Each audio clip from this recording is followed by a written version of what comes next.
Hello and welcome to episode 8 of the Bigger Podcast. We are very thrilled to have the famous Laura G. Famous. Famous amongst some circles for other reasons that And you'll all get to know her to be famous in more circles. Exactly. Laura G is one of the co-founders of Yogi Diaries. No, Yogi Events. Yogi Events. And she is the face behind Yogi Diaries. That's right. See, I've done my homework. So Laura is going to share with us pretty much how she ended up in yoga, because anyone knows her knows that she's meant. I'm with you. But before that, we are going to do I tried to rehearse this, an unapologetic plug for a brand that we have closely affiliated with now is Whoop, and it's a wellness tracker. It can be mistaken for counting your steps and things, but it doesn't. It just tracks your recovery for people who are serious about recovering so that they can perform better. If you want to get your own Whoop band, it is in the link in the Ray Academy Instagram. Just click on there, you get a month for free, and you get your own personal band. But anyway, over to Laura. Laura, the first question, first of all, thank you. Yes, you're very welcome. Thank you so much for having me. I knew it took a bit of arm twisting, but we got you here now. I'm very skeptical how I'm moving around this mic now. Told them off about the microphones. The one thing we always ask everyone is just to get them comfortable, because some people aren't comfortable in front of the camera, but people who do know you know that you're more than comfortable. I don't know about that, but... We've watched your shows, we know. The one thing we get people talking about is their origin story and their first memory that they can think of. First memory? As early back as you can think. I would say I was about 3, and my auntie thought it would be a good idea to put me in a pair of roller skates and a helmet on there. I don't know if I remember this because I remember it as a memory or I've seen a picture of it. But to me, that's my core first memory, and it's in Glenburn Park, just out the front of my granny's house. There's big hills in Glenburn. Yeah, and I was probably about 3. Age, I actually would be terrible on rollerblades right now. There's not even a hope. There should be. Sounds like maybe more of a trauma. I don't know. There were so many. Like my mummy has 7 sisters and 4 brothers, so I was reared in that house for the first year of my life. So they probably had great fun with me. They just were throwing me around. But like I say, I don't know if it's a core first memory, but it's the first thing I remember. Either maybe I've seen a picture and somebody has told me about it. My memory's terrible. It's terrible. That's what I said the other day. I can remember stuff from years ago, but not really day-to-day stuff. I've got a Google Calendar, a thing popping up every 10 minutes, do this, do that, because my memory's shocking. And it pops up on my phone, so it's great. So I would just be sitting across the table and I'll be like, yeah, who you have to text such and such. Yeah.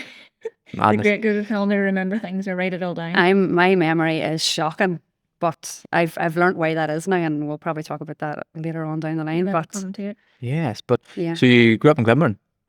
Well, no. So whenever I was born, my mum still lived at home with her mum. So we were there I think we were there maybe a year. So obviously, we were out of there, and we then moved to Lacawalk. But I was still always the baby. Oh, I'm like a legend, So even though that was me at about 3 years of age, I still would have spent a lot of time there when mummy was working. Yes. I was reared there for the first few years. So. What age was your mum when she had you? She must have been 20 because I'm 38 and she's 58. So young, was. Do you know what? I probably wasn't that young back then. Yeah. So. Like my mum had my sister at 18. I was like, geez, you're only starting to really find your feet at 18. I can't imagine having been in that situation. But whenever I think back then it was quite common. Whenever we were 9, 10, we used to think people in their 30s had their shit together. Now we look at people in their 30s. They were nowhere near got their shit together. I know. We're all winging it. Or everyone in their 30 or 40s were so old. Yeah. And now we're not old. You're near 32. I'm a young 30. Wait till you're nearly getting 40. Well, it's creeping up. Not on me. 40's a new 20 though. So who said that? I think I've heard it. Okay. I'm holding on to it. So then you moved to Lacawalk. Tell us about Lacawalk. Yeah. How long did you live there for? We lived there until I was 2nd year. I loved it. How did I not know you then? I don't know. I would have known Stephen and Gaza. I would have known them. And I remember Sammy. Were they there at a time? Sammy, my mum would have looked after us at the little parties. Yeah, so I remember Sammy being about, because we lived the park was right in front of our house. Do you remember where the park was? Yes, because there used to be a stony pitch there too.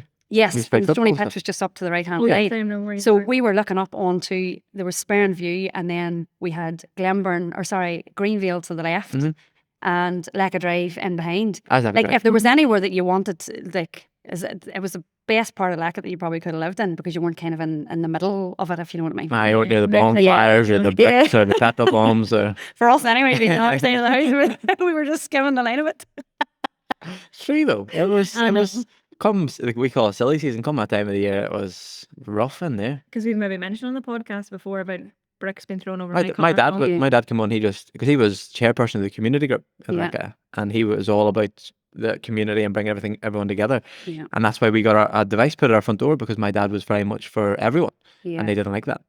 So. We were very lucky, I would say, and there was very few Catholic families living in Lack at that time, and like. Whether I know it or whether I was told it by daddy or whatever, but I think we were one of the lucky families because my daddy, the work that he would have did, he would have been working with like just all shapes of life, and he was very likable. And I think he got on with the, you know, the head boys in the estate. So it was nearly like you were well looked after. It was nearly like you were the protection. Yeah. But he would have played on it, you know, because he was a big Throne man, and whenever Throne would have been playing or Jerry would have been playing, we had a lamppost right outside our house, like right outside my bedroom window, and he would have been up that lamppost putting his wee flags up, and then the boys would have been walking down because you have to get from Laca Drive to get to the town, you had to walk by our house, and many's a conversation I remember being had, you know, over the fence and them laughing. But I think we were very lucky there, and I loved it there. It was some of the best years of my life. Do you know, I think it was so good because we were, like, I don't know how it worked out, but everyone in there was all around the same ages. You always had someone to hang about with.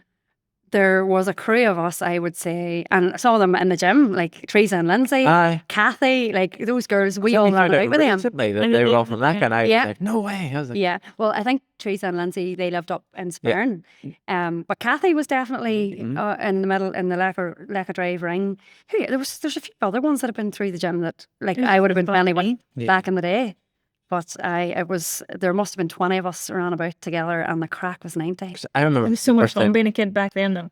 Yeah. Compared to now, it's different. I remember ringing Alex to Lacca for the first time, and I was like, shit, I hope nothing crazy happens. And that was the first night that they blocked off the roads and kept one of the police riot vans in, and we thought the bill was left on really loud on TV, and it woke us up. It was outside.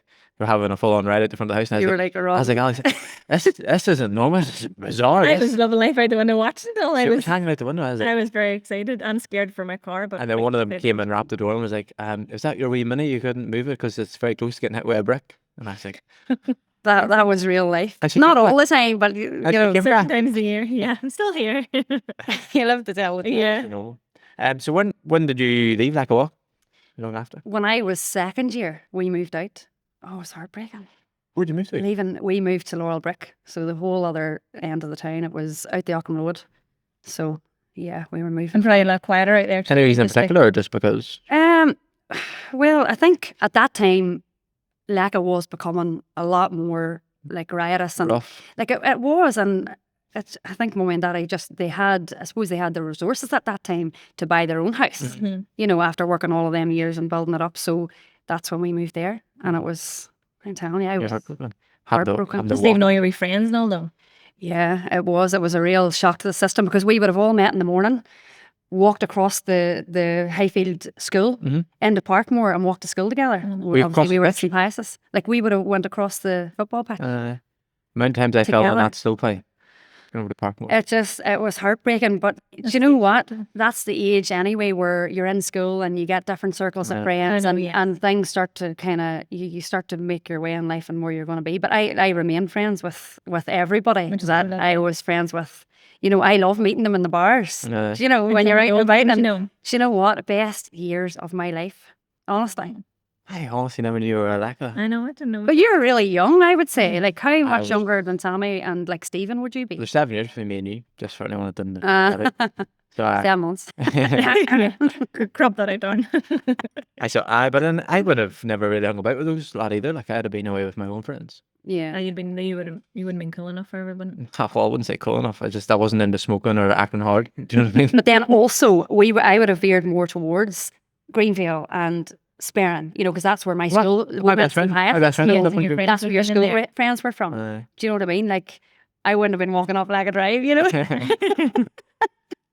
Just like I wouldn't have been anywhere near Lacca Walk. It's so weird. I would have said we weren't allowed out of Mommy's sight. Like, you know, you were sent out. You were told come in whenever the street lights come on. But I wasn't allowed to be out of their sight. Like they kept a very close eye on us. Where the rest of them were running around all of the estates, like Mum and Daddy could see out the window, like we weren't there, and you could hear the roar. It was like feral. Yeah. Never Stephanie, because she was the good child. It's She always shocking. me. Used to always be one of our That's definitely. one of our friends' parents, and she had the loudest screaming. Usually my mum would ring over and be like, "Can you call for them?" And she would roar, and we'd run home. So always You knew how to come home though when you got roared at, you know, or Yeah. the I not mentioned your dinner was ready, or Yeah. Okay, if you're going home for dinner, you just well, then you didn't have no dinner. Or you got dinner in somebody else's house. Yeah. If they were going in for dinner, somebody in that, like, they would have said, "Come on in, you can come on in and get a few We'll chips." feed you. Because like we actually used to always leave our front door key in our front door, and like anyone would have just come on in and out. Our house was very much come on ahead. Yeah. My mum was very like that. You know, what my mum's like. Mm. But we went on holidays one year for 2 weeks. We went over to England for 2 weeks, and we came back, and the key was still in the front door, and like nothing had been stolen, nothing had, and like you couldn't imagine that now. But you don't. Yeah. Everybody looked after everybody back then, especially if you were living in them close-knit communities. Like, And you you could have, you know. yeah. Aye. could've- Whereas now, if anyone knows your way, they rob you. You don't put it on social media. No, yeah. Put it on social media when you come home. You'll be like, yeah, we were on holidays, but we're back now. I'm telling you. That's the truth. So yeah, you moved away. How did school go for you? Were you very academically? Is that right? I thought you were going to say Academic? academically challenged. I mean, Yeah, same thing. I worked hard at school because it was drummed into us. Yeah. Do you know, especially coming from a council estate, like your mum and daddy, they wanted better for themselves and they wanted better for you. And they'd work 50, 60 hours. They were working just- really hard. Yeah, just like, you know, my mum worked in a chippy. Like, she was a hairdresser by trade, but when she had me, it just worked better that daddy would work during the day and she would work at night, and then it would be two incomes. But they instilled in us to get an education that, you know, you're not even going to get a job in a shop if you don't have a GCSE. So I don't know if I mean, I liked school and I liked working. Do you know, like, I was never afraid of hard work. I was always a student the whole way up. But, well, it was St. Pius's, so, do you know, it was not as if it was St. Mary's Grammar School or the Rainey. We were just with them schools yesterday. But, like, I was always top of my class, top of the band, worked hard. But I think that was just instilled in you because you wanted a better life. Yeah. You always wanted to improve in yourself. So, but that was one of the skills that I think Mum and Daddy bred in us that we're so grateful for now. Yeah. Very much. You know? Just like hard work and, you know. My dad would have worked peddling all day, and then he'd come home about 5. He'd been in through the door, showered, dinner, and they went out taxiing at 6 till like 2. And that was normal. though. It was, but it was a different world back then because you did need an education or a trade in order to make money. Nowadays, is that the way of it? Nah, you just have You to need pick a it up. microphone and a camera. No, You need to do the things that people are but afraid to do. you still need to have that business acumen. You still need to have that personality, and Well, I we think see people are making millions off social media now. absolutely. They didn't But have social media then. back No. then, it was People- like You had yellow pages. yeah. Back then, you needed your GCSEs. And all. You needed a trade or a job to go to, and they, like, our parents did the best that they knew how then for us, And that because they had no way of knowing what way the world was going to be. No. Yeah. Do you know, it was like education. So yeah, I got on well in school, like did well in GCSEs, went on to do my A-levels, because that was what you That was the were, norm though. That's what you just did. yeah, that was how you got on in life. That Yeah. was how you bettered yourself then. We- You can still do that now, but there's Uh, other ways. And- We were That's what I talking mean. about schools yesterday because I was going to comment on a local school in here. I'm not going to mention what it was. Right. They put up about, you know, how amazing their A stars and A students got in their GCSEs, and I had their comment wrote underneath saying, "And well done to everybody else that got done well in their GCSEs," because they were only Yeah. glorifying the A's and A stars. It's almost got to the point now where if you haven't got an A star and an A, they don't want to know you, Yeah. which I think is an absolute disgrace. Yeah, it is. Particularly when you look at people who are maybe on social media now and doing really well for themselves, and the first thing they will tell you is, "I failed my GCSE," or I didn't go on in school," and they're still successful. So the world has changed for the better or for the worse, who knows? But I think now it's just a different generation. And hard work prevails. That's what I say. Yeah, I think you have to have that hard work ethic, and that was instilled. Yeah. And us. You can So- carry with you, you know. That is a transferable skill where you can apply in all areas of your life. And if you're applying that, you're going to, you know, I'm not saying like I want to be a millionaire or I want to go, you know, but to better yourself, you have to have those, you have to have it in you. You have to have that tenacity and that, you have to have that want for it. Yeah. You It know? just doesn't land in your lap. You got to work for it too, but at least that hard work instilled in you will make it a bit easier. Absolutely. Like people talk about manifesting, it's a big word in yoga. It is. It's a big word in yoga. And I remember your very first podcast, you hit the nail on the head where you said, but you have to work. Yeah. There has to be, By sitting back and there has to breathing. be action. no action, it's a dream. That's it. Like there has to be that action. And how do you get that action? Motivation is a word that I hate because where do you pull motivation from? Motivation is discipline plus action. You know, so yeah, like I love the idea of manifesting, and I love the idea of thinking about how can I, you know, what would I like to do, or what would I like to have, or where would I like to go? Yeah, but you need to do steps. That idea, get them then. Don't get me wrong, like I'm all for manifestation, but behind that needs to come the hard work, and you have to be driven. You have to want it. Like you say, you can't just sit back and be like, oh, I want to manifest being in Jamaica for 6 weeks time, and then just for it to happen, it doesn't happen like that. That's so true. I know. Yeah, It takes a lot of sleepless nights to get where you want to go. Like. Yeah, very much so. But no, it just was. I think so. Whenever I was growing up, I worked in auto care.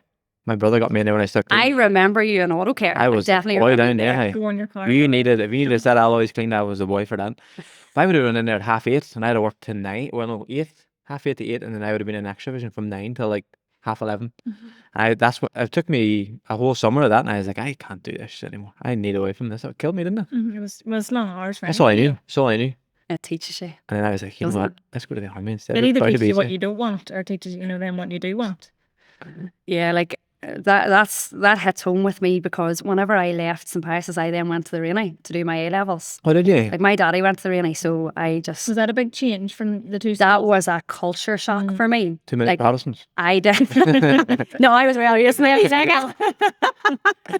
They might be a bit nicer in the Rainey though. But it was a culture shock. I remember going in on the first day, and we all had hymn books, and like obviously like in St. Pius's there was a heavy emphasis on religion, but this hymn book, the guy, the principal or the dean or whatever he was calling himself, he was standing at the top of on the stage with this like cloak and all on him, and I just remember thinking At the Rainey? At the Rainey, it was the first day, and I remember thinking, do you ever remember watching Demon Headmaster? Like back CITV back, no, you're probably too young. But I remember thinking CITV, what's that? I don't watch CITV, I just remember. I just remember thinking, I knew that day that wasn't for me. You know when you just know though. You just know, and I was like, this isn't for me. Like I can't do it. But I persevered. Like I stayed there in lower sixth. Like Naomi, Puffin's wife. Now, me and Naomi, we had the best time. Like we were very social. We were out and about at the weekends. You know, you were out just doing things maybe we shouldn't have been doing. We had the best time. But like, She's like drinking crazy. No, well, I was never really a drinker. Like I didn't drink until I was like 17 and a half, and my daddy bought me my first drink whenever I was in Grand Canary. So and I'm still not a drinker. It probably comes across, and you say this to me all the time, you're always out and you're always drinking. That's not what I say. I'm always out. No, whenever I first started here, it would have been a theme.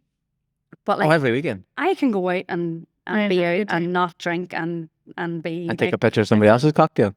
No, I would never do that. Like I would always have a cocktail. I'm not saying I don't drink, but I'm just saying like I don't never need go it mad. to have a good time. No, I still get up and have a dance But like we would have been like out at the weekends. We would have been probably in Dormans when we shouldn't have been there. We would have been cruising around with boys and cars, like just the back car part. You know, we would have been doing things the like BTP. that, having a ball. Mm-hmm. But like there was no work done, and Naomi had been in the Rainey from like first year to fifth year. I feel like I'm telling her story too, but she'll not mind because I'm still friends with her. Like, and we still laugh about it. But yeah, we had the crack, and we had to go in and sit our AS levels. Like we had to sit them. It was going to be like £90 per module if we didn't sit them. So no work done, plenty of classes schemed, and I never schemed a day of school or a class in school up until that point. So Naomi Beatty was the bad influence? No, absolutely not. You just didn't enjoy the classes or the absolutely not environment you're in. I wanted to go there so bad that I accepted classes that I didn't necessarily want to do. And that's so hard when you like I took for something. I took psychology and I think biology and geography. Loved geography. Like I ended up going on to do it in A level, but I just has a master's in geography. Do you? Yeah. There you are now. You know what she does with it? Nothing. You know, only contour she knows is on the cheeks. But... I disagree with that though, because like stop it, don't be so cheeky. I went to university as well, and I have a degree, and I loved doing marketing. Like I loved it, but looking back on it now, I needed those skills that I learned to do what I'm doing now. Like nothing happens by accident. You know, I'll never need it down the line. I don't need it just yet. And like you're using you just never know. But you're using skills of it because like you're qualified to a master's degree, so you didn't just get there by just looking at geography. But didn't manifest it. Manifest it. Yeah, I didn't manifest it. But no, me and Naomi anyway, we had a ball and we had to go and sit these AS levels anyway. There was no work done. And like I was like at St. Pius, I was one of the top GCSE students. So you knew something was wrong there. Like you just knew something wasn't right. So I went in and sat the exams, and I remember getting the results, and I had a C and a D and an E. That was my AS results from not doing any work, What not did even folks say? going to the classes. I would say Mummy knew what was coming. Like I think she knew. Like she was just. She's not slow. My Mummy's not a bit slow. I think she needed me to learn my lesson because I was old enough to know better. She knew I wasn't in a good place. She knew I wasn't happy there, but that was my lesson. She was prepared to let me learn that. They say never take away their struggle. The parents never take away their struggle. Absolutely. Never steal their struggle, sorry. But seeing that in black and white was like, that's not me. You know, I was She knew that was the age. And then you just, was that just you then? And well, over that, so I got a job in Imperial Palace. Mummy was like, listen, you're going to have to, I love it to this day. I love it. You're going to have to get a job, because Mummy was like, I'll support you through your education, but if things aren't going well, you're going to have to get a job. So got a job anyway in Imperial, and I loved it. Free Chinese or your dinner. Every month they get Chinese. You get your dinner. Like that was one of the top. Not the wages, just the free food. Oh, the wages are okay, and the tips are great. Aye, because remember the cutest little bit on stairs. Absolutely, you definitely did. And I had my own tables on a Saturday night, so like I'm obviously a talker, like, and I I'm a people person, so people came in, and a lot of the time they were requesting me because they came every Saturday night. Back then, that place would have been stuffed on a Saturday night, every Saturday night. Same people in their same tables. You'd have known exactly who was coming at what time and where they were going to sit. What they drank. And that's really good for you knowing that. Exactly, because they just didn't need to ask for anything. You nearly knew what their order was going to be. Their drinks were empty. You were, I just had a knack for it. So I loved the job, but I put manners in me. I was like, I can't be doing this the rest of my life. They're all just. And the late shifts and all probably too. Aye, and your friends were going out on a Saturday night and you were working. And I thought, no, this isn't for me. And Mummy was like, well, if you can get those grades by not even being there, like what could you do if you were applied yourself? Even a wee bit. So I went to St. Pat's then, and I repeated lower sixth. Where's St. Pat's? Magherafelt. Is it the one that's closed now? No, it's still there. Well, what's that? What one closed? The Plaza. I can't think of the name. I was going to say the one with the swimming pool, but there's a bit of a theme here. They did have a swimming pool. They shut that one and sent them all to Arsenal, and then we all killed all it for like 3 years. Yeah, brutal. I was sort of leaving at that stage. Yeah, lucky you. So then St. Pat's for 2 years. I went there every day then, eh? Every day, but I didn't mind. The hardest thing about that was that I was then the year below. Yes, your friends. My friends that went. The maturity was probably not there as well. But you know what? Like I still, you knew more people then because the friend pool was bigger because you knew everybody in the year above you.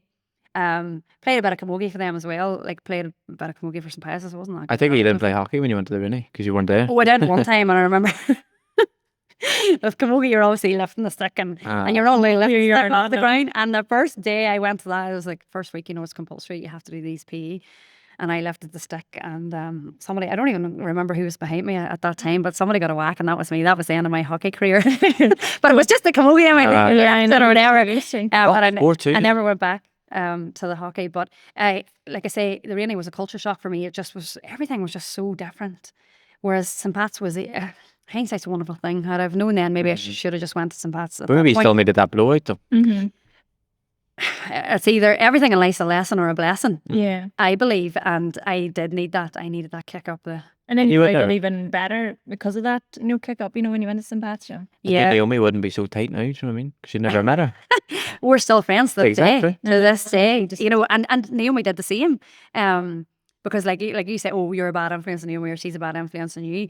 I think we were both going through very similar things at that time. Early life crisis. We gelled. Yeah. And we were just being a wee bit rebellious because I was always that A-star student. I was always that person who was, like doing everything the way it was meant to be. And I think you put so much pressure on yourself going up to GCSE that whenever you get it done, it's a sigh of relief. But then you go into sixth form and it's all like, you're doing this yourself. I'm not chasing you for it. And you're sort of like, yeah, well, if you're not chasing me, I'm not doing it. Yeah. That happened to me. But it definitely, like, I needed that. Like, I would never, people say, what do you regret in life? I don't regret anything in life, because I do believe everything is either a lesson or a blessing. And everything that you go through and you experience makes you who you are. If you start taking away everything, if you write your regrets on a page and start taking them away, you're taking away you. And Would you be in the position that you're in now had you taken those pieces away? They're jigsaw pieces, essentially. So we had a great time. And we're still great friends. And it was meant to be. Like everything in life, it was meant to be. And then St. Pat's, then you went on to do marketing in uni then? Yep. So, what university you go to? Georgetown. Did you do Freshers Week? Did you live Or down? she did. Of course I did. So no, I was already with Shane at that time. So You got a long time then. Mad. A long time. 22 years in September. That's crazy. That's so Since long. I met him. I know, so long. Would have been out of jail by now. But I had a car, so I had my driving license, and I drove him down. It was only 3 days a week. Yeah. But I had enough friends down there that were living in the Holy Lands or whatever. So if they The were Holy out Land? of a night or whatever, Holy Lands. Well, wherever they were living, you just went to, they would have invited you down. Yeah. So it was the best of both worlds. Yeah. I go home for a home cooked dinner, but you go down and party then. Yeah, like Check you're East watching Imperial. it. Yeah, no. and some of those houses, like I remember the first time I stayed in the Holy Lands, and I remember going You to wouldn't go thinking, staying the night though. I wouldn't even have stayed in it then. No. I don't even think I stayed in it that night. I think Shane came up and lifted me. I was like, I am not staying in the house. There wasn't heat. There wasn't, you know, and you're just Doors used to- ticked in everywhere. Oh, and people just coming through the house that you didn't know. Like that Yeah, was I only ever seen know. videos and stuff of it. yeah, they were just running in and out of each other's houses, and Like Wayne's. I'd never been, but I worked with a girl that lived down and like studied, and I just lived through her experience, you know, at the weekend. Yeah. But it was just like that, like people just like coming in and out and partying. like you said about your mummy with the key in the door. She knew exactly who was coming in. Yeah. Like in Belfast, it was like you would. I was sitting in the living room and these people were coming in. I'm like, who are these people? Oh, they don't know. I'm like, I'm getting out of here. Yeah. Like I was wise enough at that point to know, because I wasn't a big drinker. I was like, this is not right. You know, This is not the point safe. there where they were like on St. Patrick's Day, and all they were like, they've all been if set you're home. if you're caught in the Holy Lands and you aren't living in the Holy Lands, we're going to like expel you from university. That's bad. I don't know. They're really doing away with the Holy Lands now, with all the, like, Jordanstown has now moved up to Belfast city centre, and they've got all of those brand new. Oh, we seen it yesterday, that's unreal. So they're trying to pull them out of the Holy Lands for that Good. night. But Yeah, I feel sorry for any other residents. I know. Well, the landlords were okay, because they were getting paid Yeah, absolute fortune for, you know, they weren't even looking after the places. No. Well, some of them. There was no point, was there? So you're going to get destroyed. That's a very good point too. Like, Imagine going in, hanging I would definitely doors pay to own a on- house down there. Like, on the Friday, and then coming back on the Monday, and they're gone again. I know. We're just kicking them in. Disgusting, mate. scary. But it was the crack. That must be The crack was an empty. And like I'm talking back in the day when Renshaw's was still open. I don't even know if you will What's remember. up, actually? Renshaw's, it was a bar where all the students went to. Like it's collapsed now. It's not even there anymore. But it was as rough as some of the student houses. That was the best place to be though. Oh, it was the place to be. But that was many All the years good ago. places are I'm like, showing my age now. Like it's How not. did you seen that? I actually met him at school, but I hated him. You hated it? I hated him and he hated me. I'm the denominator here, isn't it? was he in your class or? No, Shane was 2 years above me. Okay. I know this is like it was like the same thing. Yeah. But I remember he's from Ballinguigan, so he would have got the bus in, and I remember him and his friend Joe, they used to stand at the radiators at the bottom of like the old St. Pius building, like where you would have went in. And it was only very later on in life that Joe told me then why they were standing there. So I used to stand waiting for you. Oh no! It gets better. I wish it was that. Well, in a way, he kind of was waiting on me and any other girl that was going to come in that had half decent legs on them. But they would have stood at the bottom of the stairs and watched the girls go up the stairs. Lucky. Dirty Brits thing. Oh dear. I know, and I was one of them. So yeah, A compliment, really. but like I think I knew him through. I think I knew him through friends in my class. So there was a girl in my class from Ballinguigan. So she obviously knew him, and then Just got it around the just- same circle there. But I didn't start going out with him when I was in St. Pius, if you know what I mean. It wasn't until I think it was the first or second week of the reunion, and maybe there's a theme here, that I started going out with him then. Hope you're not just But putting it all together right now and being like, And I'm like, tick, tick, tick, tick, tick. No. like 20 years is a long time. Like, this grew up together though. We're probably together more now than when we weren't, you know, longer together than not. but Is it grafted though? He's sort of old school where it works like. Always he Sounds. is a workaholic. Like he just works morning, noon, What's and he do? night. He well, he was a builder by trade, and then whenever that crash happened, it was that 2010 or when was that? 20? I don't even know. But 2000, yeah. it was 2008. So whenever that happened, what did he do then? He puts down concrete. So a screeder, I think Yeah, it is. boy, I what didn't you know. call it. Hey. He does that. And then obviously we live on a farm, so he And has a then lot of work evenings and all. on the Farmers farm love too. a bit of farming. I don't. Evenings, we can all well. I Christmas don't know. Day, There's Boxing so Day, much. I don't know if he loves the farm, and I think it's more the machinery. the machinery and the silage. Like Love cutting Is there a grass. grass man? mad about the grass. I don't understand. I don't get it either because I'm like, love it. come on, go east bend of the port. Like, you're in the car, there's scenery, you're actually going somewhere. No. But when the silage comes up, you'll happily drive around a field, the same field for grass. hours and hours and hours with no view, just cutting grass.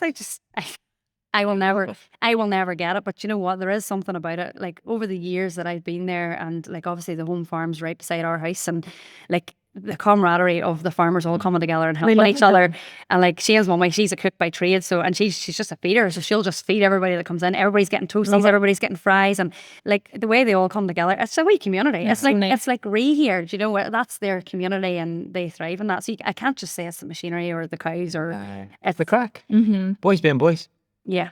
But Boys he and loves the toys. machinery. Like, He'd love it. Is he still got the big pickup? oh, aye. Aye, they're like them. His is beautiful. He always loved his cars. Like always had a nice car from day dot. Like He always had nice cars until. I was like a wee back car parker back in the day. You're a wee cruiser. Aye, my first car was a white 306 and it had A everything. turbo. So, no, it was HDI. Oh, this I have no idea what that means. But And it had rims and it had side skirts and Lord, front right skirt. down. That All, Imperial Palace must have paid well. well, I don't know. Well, the first student loan installment, I think, went towards it. I know, yeah, I remember the back park. And you used to always go and your friends would be there. Like it was a great place to be. You just cruise Yeah. around, drive round, just a bit like a field in the tractor. And I was always the driver because, like, I was never a big drinker. I was always the one driving people about, unless it was him driving me about. Yeah, that's a bit more like it. We say skirts and all. Yeah, Like, like- The back car park. Any Do furry dice in the rearview mirror. you know what? There never was, but there is one in the Amrock. is it? Which is really strange, but there was never allowed to be one in any of the Really? other cars. But it must be. I think he's more into that like deep south country music now, and I think he's maybe Okay. getting old. Hawk Tuga and all that. No, we'll not go down that road. Just no. So you obviously went to university. What job did you go into after that? Should I? When you Did were you there, when you were in- Oh, did you use it? that's it. How did you figure out marketing and what made you go towards that? So I did leisure and rec at St Pat's. So it was like one of the. It was considered a science, and I needed a science just in case because I didn't know exactly what I wanted to Yeah. do when I left there. Mad that- You can't know what 17, 18 is so hard. You really don't know, and this is the thing. But I couldn't at that time. I couldn't really say what I wanted to do, but I knew I needed these A levels, and I knew this is better being in education than working a full time job. Because I knew what that was like. actually. So I thought, you know what, I'll just stick this out. I did leisure and rec, and within that was like business modules, Mm-hmm. and I just was really interested in it. Like, it just was. You Do you know, like a eureka moment? Yeah. I was like, oh, I never really liked business and symbiosis, but here I'm getting onto this. Didn't like the football side of it. Aidan McGlynn, he would have sat beside me. He's married to my auntie now, and I would have been like, can you do the soccer and the GAA bit for that for me? And I'll do the business bit for you of the coursework. But that was how I kind of got to know that I liked business and I liked marketing, which is really handy now, to be honest. But it's brilliant, but you didn't know where that would have led to. Yeah, and it was like, But is it not forever changing though? But like, Like business marketing, when we think about it. yeah, Like when you done it, there wouldn't have been Instagram, Facebook, would there? there would have been. It was social media was only really starting. But whenever I came out of my degree, I don't know if you've ever watched The Wolf of Wall Street. Yeah. Like Right. like Wall Street, and he'll say, it sucked me in and it spat me out. Yeah.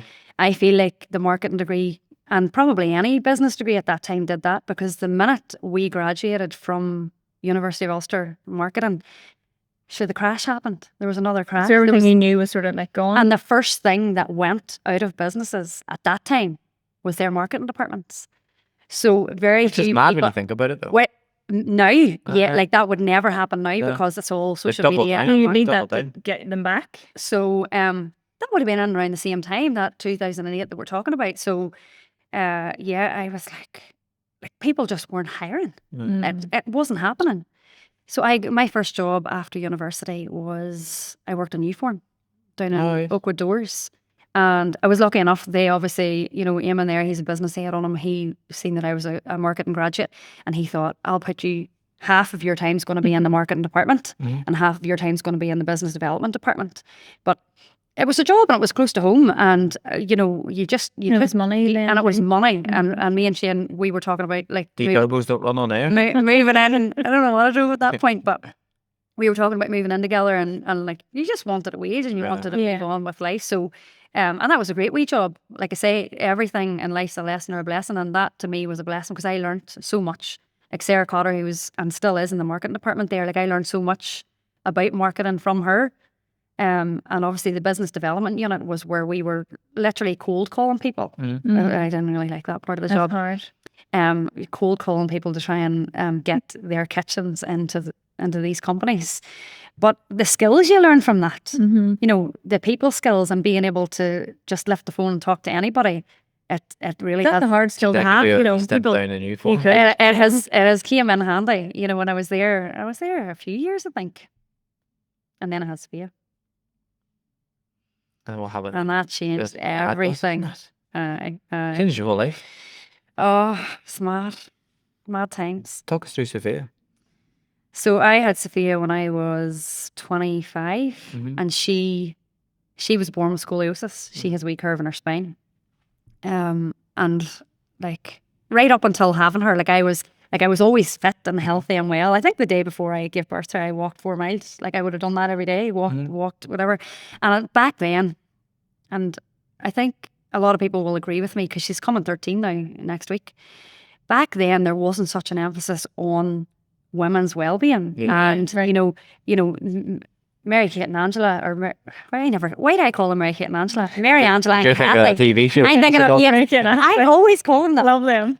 So back then there wasn't anything like that. No such thing. Or baby yoga. You went to your prenatal appointment and you're just you're happy and you're healthy and you're going to just have this baby and it's going to be no problem or whatever. And you don't say anything else. So I didn't know any better. It was my first baby. I didn't know any better. So I just had this assumption, and you know what assuming does. But at the same time, you weren't made aware of anything else. Nobody talked about the birth trauma. Oh, you just went to your 2-week class and that was it, and you were qualified then to have a baby. But I remember going in to have Sophia, and I had a really bad experience, like the worst labour and just the worst experience. And it was, like I say, everything's a blessing, or what did I say? Everything's a blessing or a lesson.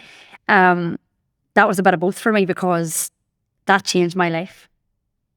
Having her under those circumstances, like I had, at the time, I wouldn't have admitted it to you or anybody, and probably right up until very recently, I wouldn't have said, oh, I had postnatal depression or I had PTSD or I had trauma or I had any of these things. Right up until very recently, I'd have been like, no. And even at the time, I was like, I'm just going to push through this. I'm okay. I can, I was strong enough minded to know that, right, I can get through this, like 1 minute at a time, 1 hour at a time, 1 day at a time.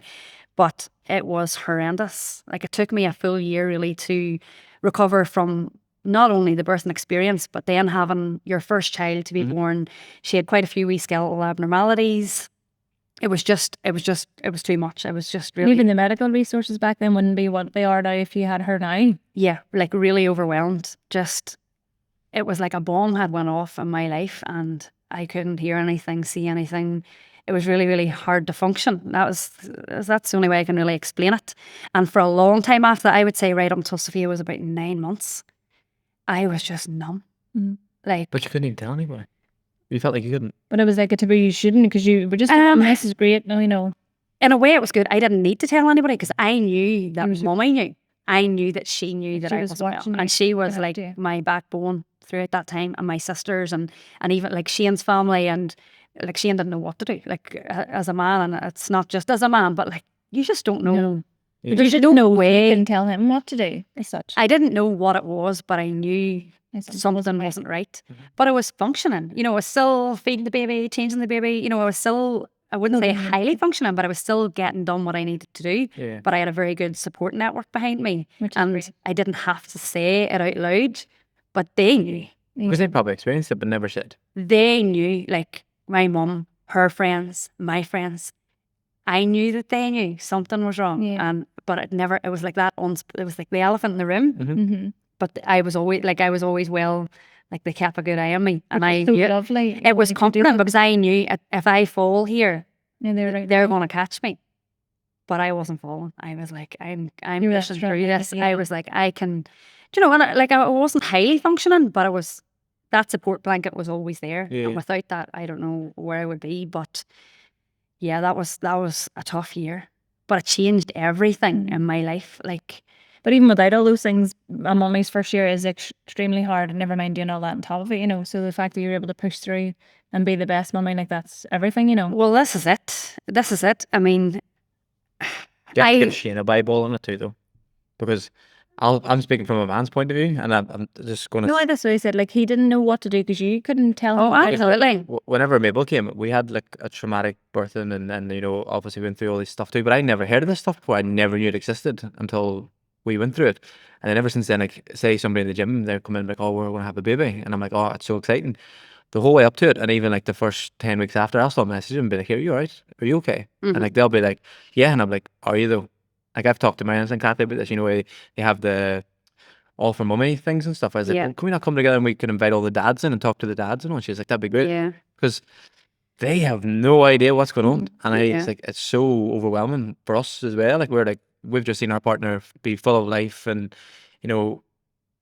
amazing to having that all just took away from them. And like you can see the numbness in them. We experience it. We just don't know what to do. Yeah. It's awful. And you're traumatized as well. I know Shane definitely was, because it was touch and go at a time. Like he generally believed that I was going to die. And like I was so unwell before I had Sophia. It ended up emergency section like 6 hours after they had made the call, like, this is it. There's she's not pushing this baby out. But for 6 hours, nothing was happening. There was nobody there to section. Isn't it bizarre? And I don't remember that time, and thank God, but what was he doing for them 6 hours? I know. Thinking, what? It's nearly a lesson you don't remember, but it's awful for them at the sidelines. It's when they come in and they're talking to you about your emergency section, they were like, well, this can result in death, and if this happens, this could also result in death. And you're sitting there and you're like, this is supposed to be the best day of my life. Yeah. You're telling me right now that my partner's going to die. Yeah, and you feel robbed. I don't know about you, but I felt robbed of that experience. And I felt, a lot of the time you just go through this roller coaster of emotion the whole way throughout it, and you just feel like, that's not the way that was meant to be. And like I can feel you come and me, like it's horrible, but it's only probably now that I can talk about that. 13 years on. And she's thriving, she's doing brilliant. She's doing great. I mean, like, we go to appointments all the time, and the consultants are like, looking at your x-ray, Sophia, you like literally should not be able to function as well as you can. That's amazing to hear. Like your range of motion, but she's very good. Like she goes to her physio, she does the physio, and like she does do everything that she's meant to do. And like she is a credit to herself. I can't do that for her. You started that, you instilled that in her by taking her to those appointments, and then she's just following your lead as well. Which is even just getting those appointments, Alex, was like hen's teeth at that time. Like we had to fight for everything for her. So scoliosis, she has congenital scoliosis, which means she was born with it. Which is there's so many different types of scoliosis, but this particular type is really hard to treat because she has different, like she's bifid ribs and wedge-shaped vertebrae and different things like that. So there's not an awful lot they can do for it. But like looking back on it now, even to try and get her on the list for Musgrave to be seen by a consultant for a first appointment, like it was a 9-month waiting list. And then that was another 9 months of like, right, like, what do we do here? Like, is there anything we can do? And then getting to the appointment and them telling you, like, there's really very little that we can waiting 9 months for no answer. I know, that's so frustrating though. And like, I was researching, like, I mean, I was, at that time, within those 9 months, I would have been in contact with Shriners in Philadelphia, a hospital in Tokyo, because I was being told there's nothing that we can do for you. And I'm thinking, well, there's a big world here. I'll take her wherever I need to take her to get her treated. Dr. Alana in Turkey, like Megan's Wish was very like pinnacle at that time. They have a charity, a scoliosis charity in Belfast. We would have been in touch with Karen, and Karen would have been saying, can you not do this? Can you not do that? And even wee Charlie in Ballinderry, his mummy would have been saying, can you not go to Shriners? But at that time, I don't think they understood that the congenital scoliosis, which Sophia had, it's kind of like you can't just brace the spine because the spine has so many abnormalities. It's not a case of just bracing it one shape or casting it. like that could nearly do more damage, but they were dealing with their types of scoliosis. Yeah. Like I think Megan had, what did she have? Maybe idiopathic. Maybe the same with wee Charlie, but they were dealing with a different type of scoliosis, so they weren't even like fully equipped to advise me. And they were doing their best too. Yeah, absolutely. And even just to have that wee support network of like not having to like have it all by yourself. I could ping off them and say, what did you do for this and what did you do for that? And you know, that means so much. Absolutely. They were like Karen to this day, I'm in touch with her. They were brilliant. Like I remember Sophia, she had surgery when she was P3. So they decided then that they would do surgery. Okay. And she was only like 6. I think she was 6 or 7. So tiny. And they decided that they could, there was a chance that they could go in and put the spinal rods in and that it would hold her spine where it was, because as she would get older, the curvature of the spine would just increase. So they decided they would do that surgery. And she was in the surgery for, I think, nearly 10 hours. I was there in the Royal by myself that day. Shane was like, Shane, just go to work, because he wouldn't have done well. Yes. And I didn't want anybody with me, because you don't want people to see you. I didn't know what way I was going to be. And small talk's hard whenever you're... I know, you probably end up falling out too, getting under each other's feet. So obviously he was there the night before and we stayed with her the night before. The next day she went in for the surgery and she was away for 10 hours. But coming back from that surgery, I'll never forget the doctor's words. He came in, and God rest him, Dr. O'Brien, he's not even with us anymore, but he came in and the worst first words he could have said was, I'm so sorry. Oh God. You're just like... Choose your warden. And there was nobody there. There was nobody else there, because I had made it that way. I'd said, nobody's coming, that's it. Everybody just do about your daily bit. And I'm sure nobody did. I'm sure they were all sitting at home the same way sitting with me. But I'll never forget him saying, I'm so sorry, but the surgery wasn't a success. And I was like, what is he going to tell me? And he said, we couldn't get the spinal rods to sit in without the spinal monitoring going off. So she would have had glue pieces and a headpiece on to monitor spinal cord activity at that time. And it's kind of like a sensor, or nearly like an electric fence. So if you come close to the spinal cord, it's telling you, okay, don't go there, whatever. So they could, like, she went through the whole surgery. Oh, bless her. For not opened didn't up work then. Like the bars and all in, and they couldn't get the bars to sit in without this monitoring going off. So they had to take the framework out and just like 2 surgeries and close her back up. Oh dear. That's about 10 hours. The surgery is about 10 to 12 hours if it's a success. I wouldn't have minded if it had worked, then I should have gone through all that for nothing. Yeah, and I don't, like, all of the research that I had did into it, all of those years, like up until that, I was thinking, I knew in my head, I was like, there's a chance of paralysis here. Like, they'll tell you there's a chance of paralysis. And if that sensor's going off, the sensor is hypersensitive, yes, but it's not accurate. Yeah. So there was no way of knowing at that time, had they have hit the spinal cord, is she paralyzed? That didn't go through my head at the time. I was just like, oh my God, like, she's been through all this and nothing. Like, what was this all about? And even the lead up to that's a major surgery. It was mental. But I remember him saying then, she's in intensive care and we're just going to wait until she comes around to see if she's got movement in her feet. And I remember thinking, that's so scary. Hold on there a minute. I've put her through all of this, and I fought for that surgery. Like, I had a fight for years to get her that surgery. So I've put her through this, and she's going to come out worse. I remember thinking, I just want to see her, and they were like, look, we're just changing over here now to what was it? I can't even get the words now. To whatever the bed was in the intensive care. I remember thinking, I don't know what's going on here. Like, it was too much. And I remember walking out of the hospital, and I don't remember if it was the first call I made, but I remember ringing our Kathy. Kathy's my auntie, but she's younger than Mummy, and she's a nurse, and she's just like, she's my best friend. I remember ringing her and telling her what had happened, and I remember saying to her, if this child doesn't start moving her feet and her legs, I'm over that bridge. Like, I'm away, because I've did this.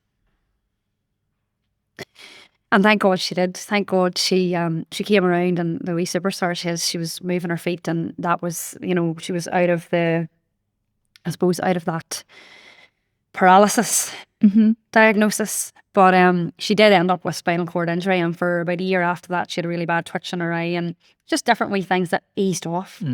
Brilliant. But thank God. No pain though from it or anything else? Well, obviously she was in hospital for a week after that, and the recovery, you know, she had a life flat, and there was a long recovery after that. I was going to say, I know I feel like I'm washing over it that all, but you do block these things out. But to go right back into it, you know, like, again, great support network. So didn't feel like I was doing it on my own. And she's thriving now, like she's doing really well. Absolutely. But nobody's you. You know, nobody was me feeling what I was feeling. And I couldn't feel what, like you say, I couldn't feel what Shane was feeling. But you do go into yourself a wee bit and you're like, I just had guilt because I was thinking, what if that had a went like it didn't go right because she didn't get the rods in, and you know her curvature continues to progress, but she continues to do the work to kind of keep herself head above hips, you know, that alignment. But I just remember thinking, I fought so hard for that, like to get her that surgery and for you to come out of that. You know, even politicians and like. The waiting lists for scoliosis even at the minute are so bad, and that's what Megan's Wish do. Megan had her surgery. That's Karen's daughter who runs Megan's Wish. So she went to Turkey and had her surgery privately. So that's what they do now. They raise money for people to go to Turkey and have their surgeries privately because there's such a long waiting list. Now, obviously, Sophia couldn't be seen or touched by any other surgeon in the world because there was no stone unturned when it came to that. And we were happy with who she was going with and what she was getting done.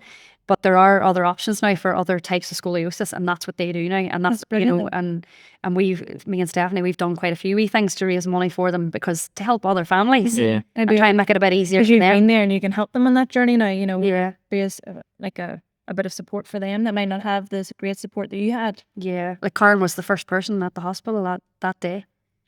She rang me and was like, what's happening? And I remember just writing a message that I'd written maybe for a group chat or something and sent it to her. Like they're from Carrick. So within, I think, about 10 minutes, she was at the hospital And that's with Megan. So. Like she was with me. She could get there before family could get there because obviously it's an hour's drive or whatever. And I'll never forget that. She just was there. She just knew because she had been through the surgery with Megan and she'd been through it all. And obviously Megan's surgery is very successful and she got a great outcome from it. But she just knew she needs somebody and she was there. So we continue to try our best to do as much as we can for them. And they say you make your best friends or the best people in your life in those hard situations, you know, and then they stand with you for the test of time, you know, which is lovely. Absolutely. It's so true. Like hard times reveal true people. And it definitely did then.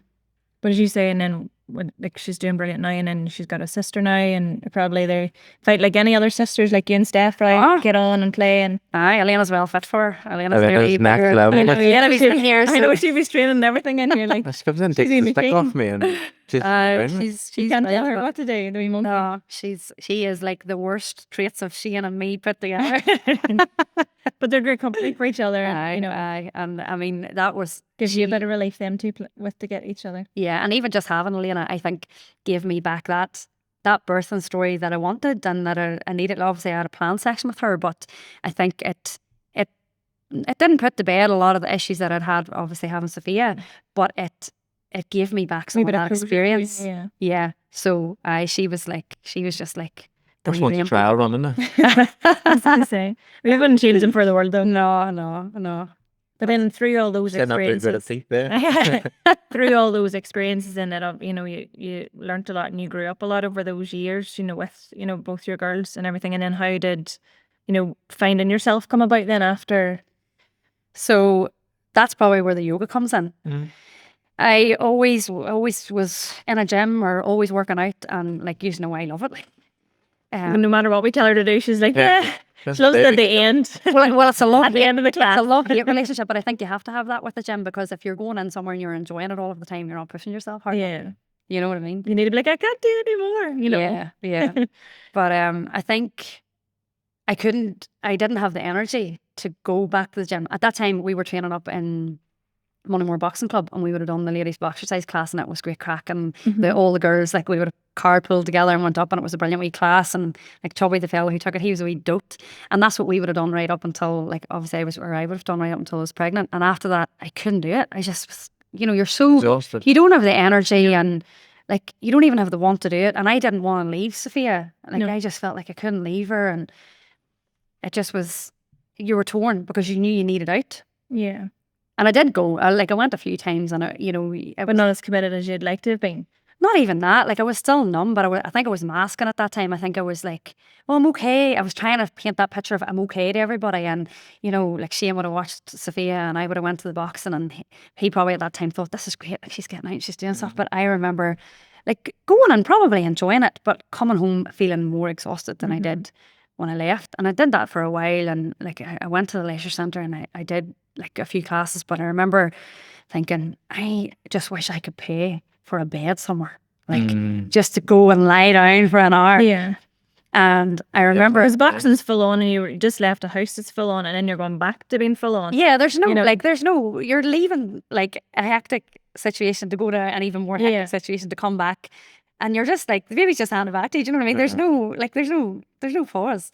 So I did that workout routine for a while, and then one of my friends said to me, why don't you try yoga? And I thought, I'm not going to do that. Like, I just, such a stigma attached to it. I didn't know what it was. I think a lot of people still don't know. I don't think they do. What it is. I think they think they know what it is, like I did back then, but I remember thinking, I'll give it a go. So I went to the leisure centre, and it's probably the worst class that I could have went to, because it wasn't like a yoga class that I know now. You go in, you lie down on your mat, there's movement, but upstairs there's people dropping barbells, and I was jumping out of my skin the whole time, thinking, and I was at the very front of the class because I was new to yoga, so everybody goes to the back when they so I was at the front, and I was like, all I thought of the whole time was, how am I going to get out of here? Like, how am I going to I can't get through all these people, and their mats were so close together, and I thought, I'm never this was awful there. This was awful. And that was maybe about a year after I had been through all of the stuff with Sophia. But years later, and it might have been 3 or 4 years later, my friend Michelle, her auntie, does these like angel cards. She's like, come on, we'll go and we'll get these angel cards read. And I love a bit of that. Like, my granny has angel cards, and I thought, I'll go. And the cards kept coming up, yoga and meditation, yoga and meditation, yoga and meditation. Isn't it though? And I was like, that yoga, like, I'm never going back there. I'm never going back there. But I was actually working in a place in the town here, and one of my clients who came in all of the time and was always so full of life and so bubbly and so lovely, she said to me, I don't know what we were talking about, but she was like, yeah, I teach that in my yoga class. And I was like, what? You teach yoga? And I thought, no, I need to go to this girl's yoga class. Bina Quinn from the town here. And she was like, yeah, you should definitely come. Lovely Irish, soft-spoken accent. Well, the next week I went to Fina's yoga class, and when I tell you, I had never experienced anything like it in my life. I am not even exaggerating. I came out of that class, like, obviously it was easy for me to go into that class because she had invited me there. She knew I was coming. She knew I was nervous. She made it a bit more welcoming. She made me at ease, like, kind of like what you used to do with the new clients that come in here. You're out in the car park, bringing them in. Yep. Dragging them in, come on, quick. Yeah. But she just made me feel so at ease, and there was just something about the quietness of it, and the music, and just the softness, and the gentle movement that just, I thought it was mesmerising. It was nearly like you were in a trance. And then the relaxation at the end, I was like, and the wee smell so thing. Free, Yeah. I love those wee smelly things. Yeah. I don't think Fina used them at the time. I think she maybe does now, but I remember lying back then, I was like, this is that bed that I wanted all them years ago to lie down and sleep. Because all I'm hearing now is sort of like sympathies to Renee, that was awful, didn't enjoy it at all, was sort of nearly the same as you go into that first yoga class, and then now you went to St. Pat's and you loved it. Now this is your one, those things, you just know they're not for you, but then it wasn't maybe the right time, and you had to just try something different. I think it just wasn't. They say in yoga you find your teacher. So it's the same probably with the gyms and the Pilates. You find your teacher. So you might go to a yoga class or Pilates class or a gym class, and that person might not be for you energetically, or you just don't vibe with them. I don't think that was the case in the leisure centre. I think the leisure centre class is just like, you just weren't probably ready for it. Just it was the noise upstairs. It wasn't. It was a movement class. It wasn't yoga as I know it now.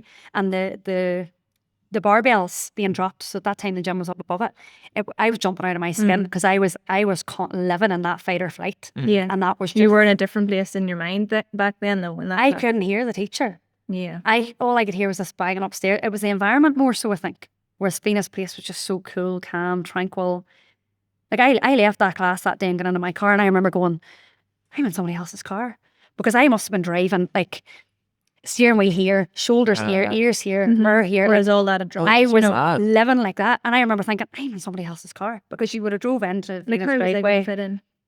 and all the cars would have been parked. At that time, I think everybody's car was grey. I remember seeing the car and going, I'm not in my car. And then I remember thinking, oh, this is my car. Like the key opened, pulling the seat back, fixing the mirror. Like it was as if the weight was just off my shoulders, and from that I was hooked. That was it. I went every week faithfully. Changed your life? Oh, absolutely. I mean, changed my life, yes, because that's what I went on to do. But at that time, it took me, I was living in fight or flight constantly up to Hido. And I had that moment of rest and digest, which we're supposed to experience most of the time, most of your day. Yeah, that'd be nice. And I just experienced that and was like, this is the way life's meant to be. But you just don't know, like someone asking you just that simple question, why don't you come to my class? Like, and then that 1 hour class just changed things so much. Like anyone, you just don't know what's around the corner. That class changed my whole week. That yoga stayed with me, and I now know the reasons why, because I've done my teacher training. But at that time, I didn't work out. It didn't register with me that it was the yoga that was changing me, changing my life, changing everything. Just got better because I was calmer, So it was months later when I was like, oh, I actually know now that it's the yoga that is changing me and changing everything. But for them first few months, I was just like, oh, it's just a yoga class, and things are just getting better and easier because I'm getting older and babies are getting older and whatever. But yeah, I think it just was for me. It was just meant to be for me. Yeah. And I never looked behind me. And what made you decide that you wanted to do it for people, Yeah. Because of your experience, you were like, I need to give this back to people, or what? I think years. Your marketing degree came in here. You were like, hold on. Do you know what? It all came together. Yeah. And it's funny. All those years previous. It's so funny how everything. He's doing some geography in 10 years. But this is me telling everybody. I'll be like, yeah. It'll happen. I'll be a TV presenter, doing weather channel or something. I think I was doing it months before I realised, right, this is what's changing. It's this yoga. But I couldn't fathom, right? So I'm going in and I'm moving a bit and I'm breathing a bit deeper and I'm relaxing a wee bit more. But I was like, how can that change your whole week? Do you know, how can that change your whole life? It changes your mindset. Like yoga your perspective and things. Absolutely. So I decided then, this has cured me. For whatever it was I had, and I don't think even at that point I would have said, oh, I had PTSD, I had postnatal depression, and I did have those things, and I know in my heart of hearts that I had those things then. I was never diagnosed with those. Well, I didn't, I'll diagnose myself now, and my family probably knew then, but I was adamant that I wasn't going to a doctor. I was adamant that I wasn't going on antidepressants because I knew what that numbing feeling was like, and I didn't want to be numbed anymore, and I didn't want to not be able to do what I needed to do. But I also knew I had it in me to push through. When it all came together and I added it up that it was the yoga that did, I said, I need to know more. Like, I need to know how. I was fascinated by it. How has this changed my life? And is it that? Or am I just putting 2 and 2 together and getting 4? And then I went and did my teacher training, and it was in the town here. It's like serendipity. The ad came through. It was in Clare's yoga studio, and I had looked at teacher trainings before. But they were always in Belfast. They were always too far away. And at this point, I had Elena, and Elena was only 2, maybe. I think she was 2. And I don't know if you know this, but yoga teacher training is it's a 9-month. It's a 9-month course. It's 2 full weekends once a month for 9 months. So I know it's 1 full weekend once a month for 9 months, which is a lot when you have 2 young kids at home. Of course. It's on a Saturday and a Sunday. And Shane's on the farm. But again, Stephanie kept them, Mummy kept them, everybody kept them because they knew I wanted to do this. The yoga teacher training changed my life. The people that I met there, the things that I learned there, the connections that I made, and it was like-minded people. So everybody in that class was there for maybe not the same reasons, but they had come to the conclusion that, right, yoga's making my life better. Yeah. The same goal, I want to learn more. I didn't go into yoga teacher training wanting to teach. Teaching was never the goal. You wanted to learn for yourself. I wanted somebody to tell me, right, what is it? with this yoga crack that's making everything in life just seem so much more doable, so much more achievable. That was my goal. And then life happened. Like the COVID happened. Yeah. So I was halfway through my yoga teacher training and COVID happened. We then had a switch from our in-person training to online That's training. hard because, I'm an in-person training, I would prefer. Yeah. So that's a big change. Whereas I loved online coaching. I loved it. And like you're having to learn, like luckily enough I was technologically I know what to do so I could get on Zoom, but some people in the course find that hard. But you still had to commit them weekends. Mm-hmm. And that's even harder in your house with the two kids running around. About. Yeah. That's worse. In your bubble. Yeah. It was mental. But I loved it that much that we did it. It didn't even phase you, No, you just did it. So like after COVID, it didn't make any sense for me to go back to the job that I was in because you couldn't leave your kids with grandparents at that time. Like it was just you weren't allowed as such. Like you weren't allowed. Both of them were going to have to go into childcare. Now Elena was already in the creche, which was manageable, financially manageable for the work that I was doing and whatever I was getting paid.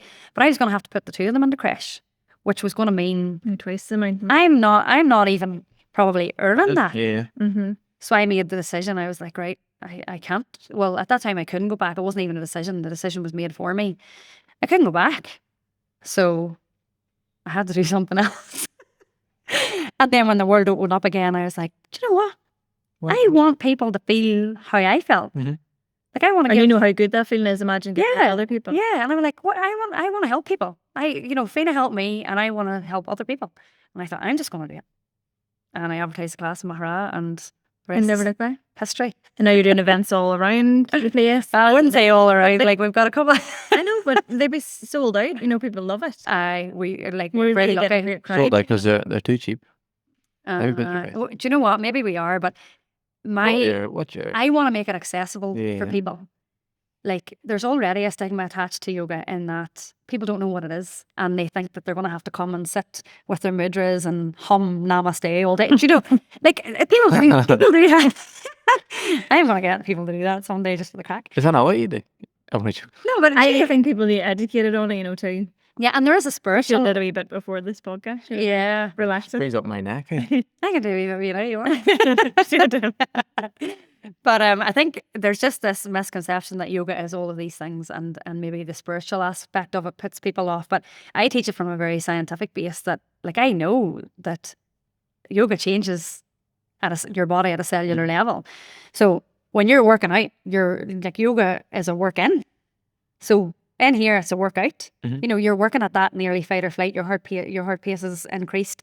Yoga is bringing you down to that baseline. So it's a work in, and it's scientifically proven that it can heal cells in your body. Like it's not, So you're like a walk and talk advertisement, which is great, for everything you've been through and how it's, made your life easier and more doable and stuff. And that's what people. You can tell, and this is what will happen. And absolutely, I'm the walking proof that it can change. The problem with being the walking proof whenever you're advertising the thing is like I'm the walking proof of ECA and how it's changed my life. But people don't believe me because I'm trying to sell them onto it. Do you know what I mean? And I find that very hard.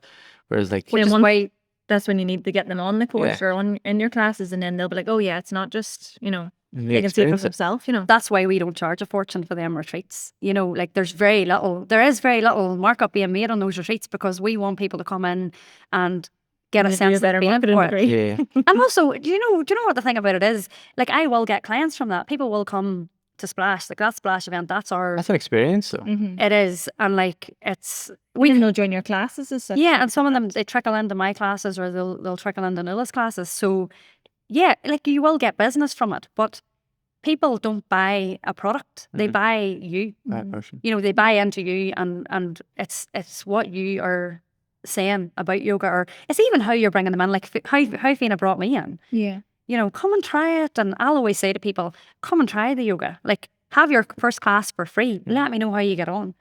So, coke addicts get you addicted to coke, don't they? I don't know. Have your first bump on me. Coca-Cola. I have no idea. But tell me more about that. No. This is a PG podcast. None of that carry on. Coca-Cola. When you get your first fizzy drink and then you're like, oh my goodness, I want another one and another one. Yeah. Then it's 2 o'clock in the morning and you're trying to find somebody with a can of Coca-Cola. Love a week of zero. I'm really joking. But no, your events are though taking off, and your classes. It is class to see though. Yeah. we are blessed, and the people that come, it's the people. You're not blessed. You didn't get this by a fluke, you know. You No, put the You work work in. hard to get it. You do have to work hard, but I think if the passion's there, if you know why you're It's doing half it, the battle. it's what's your why? Like, why am I doing that? Well, if I can just help one person feel how it made me feel, or if I can change how your day's made, like. Yeah, like that's what it's all about.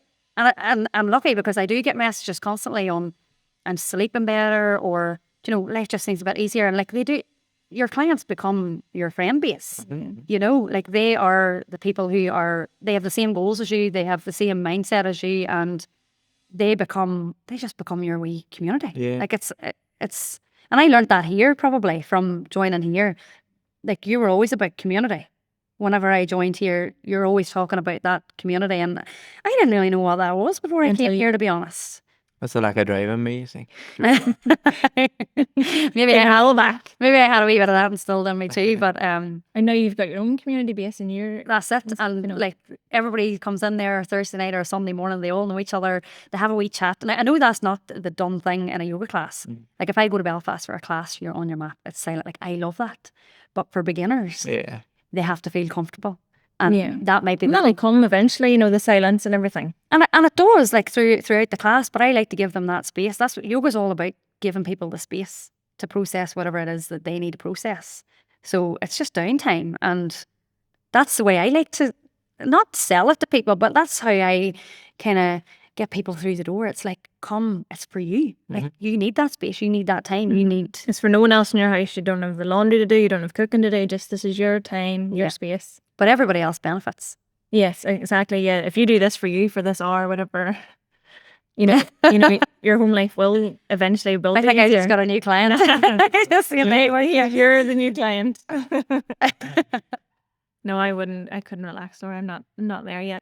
Do you see, if I had £1 for every time I heard that, no, like I have had one of your clients out of here that has been with me very recently, and I'll get you to speak to her because she said the exact same thing, and the message I got from her the next day was just glad eventually she'll rope me into one down the line. That was only she's there last year. It's only fair to Laura came on the podcast. You go to one of her classes. It's only fair. Okay, well, well, maybe I have to figure that out. Okay, well, that's fair. What's the future plans for Yogi Diaries and Yogi Diaries? I'm happy enough doing what I'm doing at the minute. Like, nah, you don't sit still either. No, I'm not going to sit idle. Like, I have plans in my head. I think I'm not going to say them out loud. Why not? Manifest them into this podcast, and then we'll manifest. Exactly. You have the plans in your head. That's one step. Yeah, I can see where I want it to go because I obviously want to help more people. At the minute, I just, I'm working out of a studio in Magherafelt, and I'm only doing 2 classes at the minute, 2 classes a week. It works well with the kids. Yeah. So another reason why I'm doing what I'm doing is to be there for them more. Yeah. Because looking back when I was working, like I just wasn't there enough for them.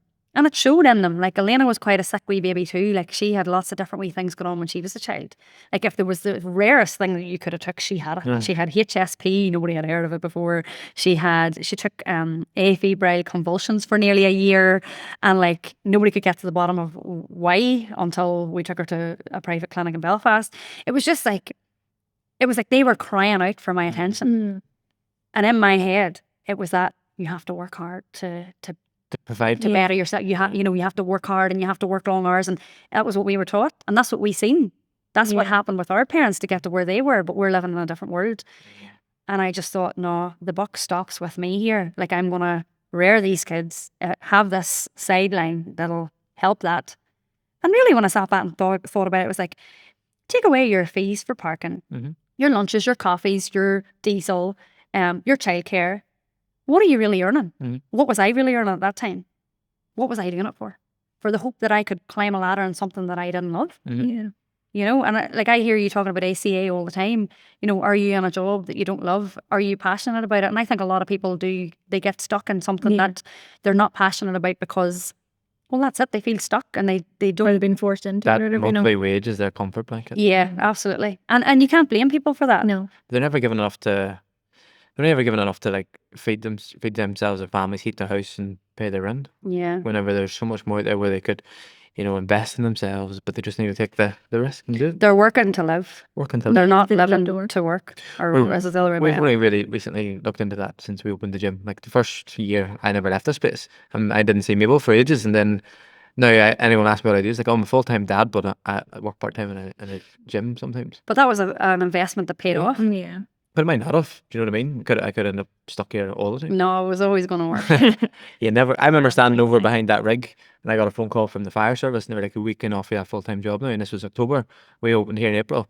I was like, Jesus, that'd be a monthly income. That's why I go and do it. You and Stuart can run the gym, and at least that way we definitely have money coming. And she was like, nah, definitely not. It's like, just you. You were like, you actually offered to go get a job. Then I was like, nah, we'll make it work. Yeah. And then Mama just... But you make it work because you know the alternative. Yeah. I just really want to be a fireman, but... Did you? Do you know what I put in for retained in Magherafelt, and it took them that long to come around and, offer out the jobs. I was in training for the army 2 weeks in, they rang me, was like, do you want this job? I was like...